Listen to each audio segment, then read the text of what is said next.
গত দুদিন আমরা ছবি দেখেছি সন্দেশখালীর নস্কর পাড়ার দিকে ছবি দেখেছি, কিন্তু আজ যে ছবি দেখছি জেলিয়াখালী, এরকম কথা ছিল না। সকাল থেকে যে উত্তেজনা ছড়িয়ে পড়েছিল, বিক্ষোভ ছড়িয়ে পড়েছিল তা সন্দেশখালীতে, কিন্তু অন্য একটা দ্বীপ জেলিয়াখালীতে যে এভাবে দাউ দাউ করে জ্বলবে ক্ষোভের আগুন, পুলিশ আঁচ করতে পারেনি।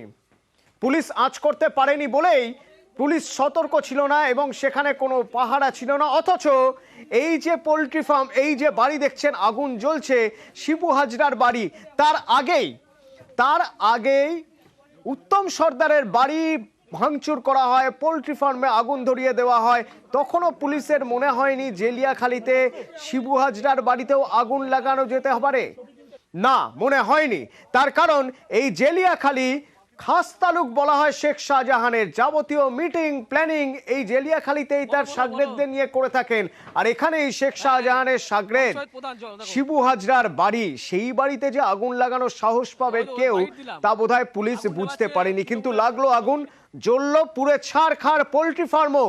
বালতি নিয়ে এসে ব্যর্থ চেষ্টা আগুন নেভানোর, কারণ রাস্তা এতই সরু, দমকল তো এখানে ঢুকবে না। তবে এখন সেখানে পুলিশি টহলদারি চলছে, পুলিশ কর্তারা সেখানে গিয়েছেন এবং একজন এখনো পর্যন্ত আটক। আমার সঙ্গে গ্রাউন্ড জিরো থেকে আমার প্রতিনিধি রয়েছেন, তার সঙ্গে কথা বলবো।